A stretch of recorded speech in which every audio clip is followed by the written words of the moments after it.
Prav tako pa obstaja še druga kvaliteta hladno stisnjenega kokosovega olja za tipično aromo, ki pa je primerno bolj za samo kozmetiko, recimo, ali pa za presne slaščice in je res super odličnega okusa.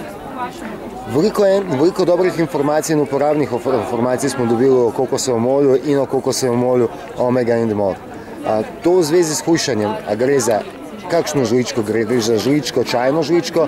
Ja, gre za čajno žličko, seveda, kokosovega olja. Kdaj je najbolj primerno, da se le-ta zaužije? Ja, najbolj primerno je na prazen želodec zjutraj ali pa takoj preden gremo spat. Kar načeloma je znano, da preden gre spat, ne bi se naš prebavni trakt umiril, takrat ga ne smemo obremenjevati, ampak če zaužijemo čajno žličko kokosovega olja pred spanjem, to pomeni, da ga ravno umirimo našo prebavo. In to v spanju. Ali lahko predoziramo? Ne, predozirati načeloma ne moremo, seveda pa ne bi priporočila, recimo, da bi imeli 5 velikih žlic, saj dobimo potem še z peko in pa za kuhanjem tudi tam določene maščobe. Hvala, to smo zdaj bolje razumeli in dobili smo napotke, kako lahko uporabljamo kokosovo olje Omega and More za nego las. Za nego las. Kako ga lahko uporabljamo?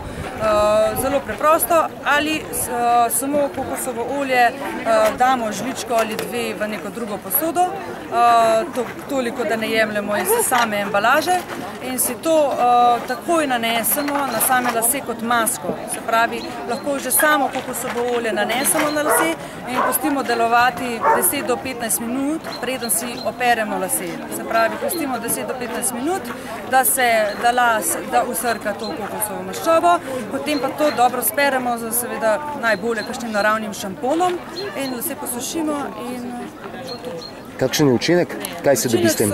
Ja, učinek so res svetli oziroma lesketajoči lasje, okrepijo se lasje, recimo, če so krhki ali tanki, in pa nek tak svilnat ten dobijo.